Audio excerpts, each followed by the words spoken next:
Ահա այսպես պարեկները Երևանի կենտրոնում քաշքշելով դուրս են հանում վարորդին իր մեքենայից, մի քանի հոգով պառկեցնում ասֆալտին ու բերման ենթարկում։ Ներքին գործերի նախարարությունից պնդում են, որ վարորդը հայհոյանք է հնչեցրել, երբ երթևեկությունը կանգնեցվել է Գերմանիայի նախագահի ավտոշարասյան անցնելու պահին։ Վարորդը սակայն հերքում է իրավապահների վարկածը։ Ոչ մի հայհոյանք, ոչ մի բան չի եղել։ Ոնց որ բոլորը տենց էլ ես սիգնալ ենք տվել։ Էդգար Այվազյանն ասում է, երթևեկությունը մոտ կես ժամ կանգնած է եղել։ Պարեկները ոչինչ չեն ասել, թե որն է պատճառը։ Ոստիկանության բաժնում է միայն իմացել, որ այդ պահին Գերմանիայի նախագահի ավտոշարասյունն է անցել այդ տեղով։ Թաղում էի գնում, իմ պապին է մահացել, իր հետ թաղման օրն է ու շատ շտապում էի, ուտեղ երևի մի 25 րոպե այդպես թաղած էր։ Ու ոչ մի բան չէին ասում, ինչա կատարվում, հետո ենք իմացել, որ ինչ որ մարդ են դիմավորում։ Վարորդին իր մեքենայից քաշելով դուրս բերելն ու ասֆալտին պառկեցնելով բերման ենթարկելը զայրույթ է հարուցել սոցցանցերում։ Այդ ինչ էր արել քաղաքացին, որ բերման են ենթարկել, այն էլ բռնի ուժով, տարակուսում են օգտատերերը։ Ծանրապես իրավաչափ չէ, ավելին ապօրինի է դա ամենը։ Եվ դա դրսևորում է այս վերջին մի քանի տարիների ընթացքում ոստիկանների կողմից մի շարք կատարած ապօրինությունների նկատմամբ անպատժելիության մթնոլորտի ձևավորումը։ Այսինքն մենք օրորի տեսնում ենք, որ ոստիկանական համակարգում գնալով խորանում է անպատժելիության մթնոլորտը, ոստիկանները իրենց պարբերաբար թույլ են տալի շատ կտրուկ սահմանազանցումներ եւ երբեւե պատժի չեն ենթարկվում, որը գնալով ել ավելի խորացնում է վիճակը եւ ել ավելի նոր, կարելի ասել, հանցավոր դրսևորումներ է իրենց կողմից տեղի ունենում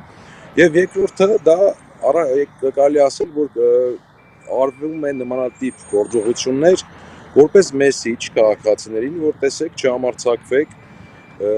վարչապետի պաշտոնը զբաղեցնող անձի A կետից B կետ տեղափոխվելու ժամանակ հանկարծ չհամարձակվեք ազդանշաններ տալ, ինչ որ ձև վերատապ կերպով ճանապարհը չբացել, այսինքն սա նաև դրան է ուղղված, այս մեսիջը սա։ Վարչապետի տեղաշարժը մշտապես հարյուրավոր ոստիկաններ են կազմակերպում եւ առաջին դեպքը չէ, որ վարորդների դժգոհությունն են հարուցում։ Եթե անգամ վարորդը հայհոյանք հնչեցրած լիներ, միևնույն է պարեկների գործողություններն իրավապաշտպանի համոզմամբ իրավաչափ չեն եղել։ Ընդհանրապես իրավունք չունեին պարեկները նման գործողություններ իրականացնելու, նման կերպով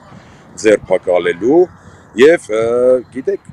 որ աբսուրդի թատրոն, էլի ընդամենը 3-4 օր առաջ մենք ականատես ենք եղել, թե ԿՊ-ական падգամավորը ոնց է երկարատև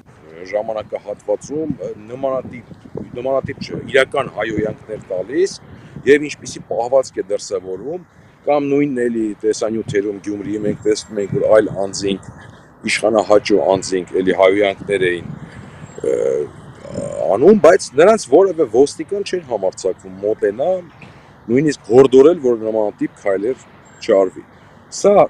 աբսուրդային վիճակ է եւ այս ամենը պայմանավորված է, նորից եմ կրկնում, վախի մթնոլորտ ձևավորելով, ոստիկանության գնալով խորացող սանձարձակ պահվածքով, ես վստահ եմ, որ մենք օրորի ավելի դաժան պահվածք ենք տեսնելու ոստիկանների կողմից։ Բերման ենթարկված վարորդը պատմում է բաժանմունք տեղափոխվելուց որոշ ժամանակ անց իրեն ազատ են արձակել, մեքենան սակայն դեռ չեն վերադարձրել։ Ազատ արձակեցին, բայց մեքենաս ոչ մի բան չի պատասխանում։ Գնում եմ այնտեղ, ասում են գնացեք կզանգենք ու ոչ մի բանի տեղյակ չի։ Այս քանի օր է արդեն, այդպես անդադ ես գնում եմ, նորից հետ եմ գալիս, այդքան էլ լավ տեղ չեն տեղափոխվել, անտերուդուս ինչը կա։ Իրավական ընթացակարգ կա մեքենան վերադարձնելու համար, ասում է իրավապաշտպանը, բայց փորձը ըստ նրա մի բան է ցույց տալիս։ Եթե հրամանը վերևներից է իջեցվել, մեքենան կարող է ամիսներով մնալ հատուկ պահպանվող տարածքում։